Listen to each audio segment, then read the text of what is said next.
પૈસાની લેતી દેતીમાં કોઈ એક પૈસા આપે ને બીજો લે, એકની પાસે વધે ને બીજાની પાસે ઘટે, એકને ફાયદો થાય બીજાને નુકસાન થાય.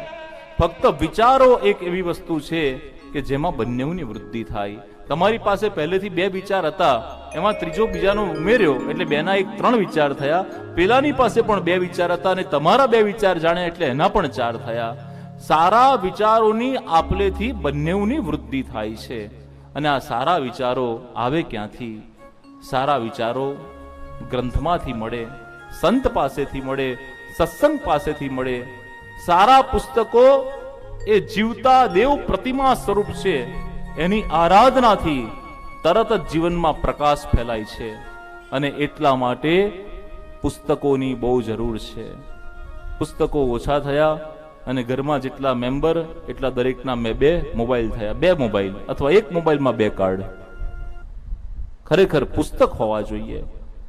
સાહિત્યકાર કોઈએ કહ્યું છે કે જે ઘરની અંદર તમે જો 4-5 સારા પુસ્તકો ના જુઓ ને તો એ ઘરમાં તમારી દીકરી પરણાવતા નહીં. જે ઘરની અંદર વિચારોનો વારસો ન હોય, જ્યાં સારા પુસ્તકો ના હોય, ત્યાં તમારે દીકરી ના આપવી જોઈએ. સારા પુસ્તકો જીવતી દેવ પ્રતિમા છે. પુસ્તક પડ્યું હશે તો ક્યારેક તો હાથમાં લઈશું ને ક્યારેક તો એના 2 પાના ફેરવીશું, અને એ 2 પાના ફેરવીશું ને એટલે તમને એમાંથી માર્ગ મળશે. શ્રીમદ ભગવદ ગીતા દરેકના ઘરે હશે, વસાયેલી પણ હશે અથવા કોઈની પાછળ આયેલી હશે. કોઈના ઘરે તો 4-4 ને 5-5 ભગવદ ગીતા હશે. પણ આ ભગવદ ગીતા ખાલી કબાટમાં મૂકવા માટે નથી, એના વાંચન માટે છે. શ્રીમદ ભગવદ ગીતાના 18 અધ્યાય અને 700 શ્લોક.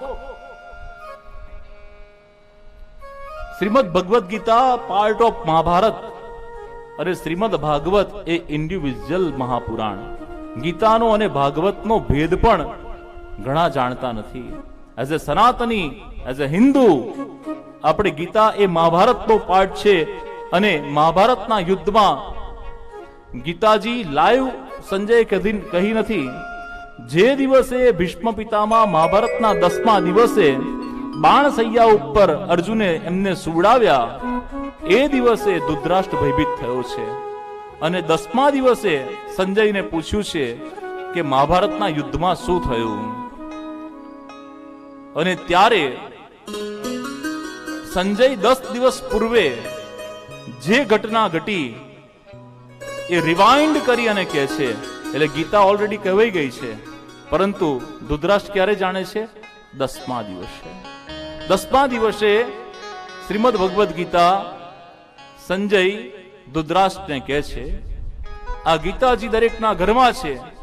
હવે તો આનંદની વાત છે કે આપણી ગવર્મેન્ટ પણ એવું વિચારે છે કે ભગવદ ગીતાને અભ્યાસક્રમની અંદર સામેલ કરવામાં આવે અને બાળકોને પણ ગીતાજીના અધ્યાય, એના શ્લોક નું શિક્ષણ આપવામાં આવે. આ બહુ જરૂરી છે. ઘણા બધા સંસ્થાઓ ગીતાજીના પ્રચાર પ્રસાર માટે કામ કરી રહી છે. ગીતાજી એકમાત્ર એવો ગ્રંથ છે કે જેની જયંતિ ઉજવાય છે. માક્ષર મહિનામાં એકાદશી એ ગીતા જયંતિ છે. અને ગીતા જયંતિ કોઈ ગ્રંથની જયંતિ ઉજવાતી હોય, એની બર્થડે ઉજવાતી હોય, એવો કોઈ ગ્રંથ હોય તો શ્રીમદ ભગવદ ગીતા છે. શ્રીમદ ભગવદ ગીતા અને શ્રીમદ ભાગવત મહાપુરાણ બંનેની આગળ શ્રીમદ શબ્દ લાગે, કારણ કે આ બંને પ્રભુની વાણી છે. પ્રભુએ સ્વયં કહી છે.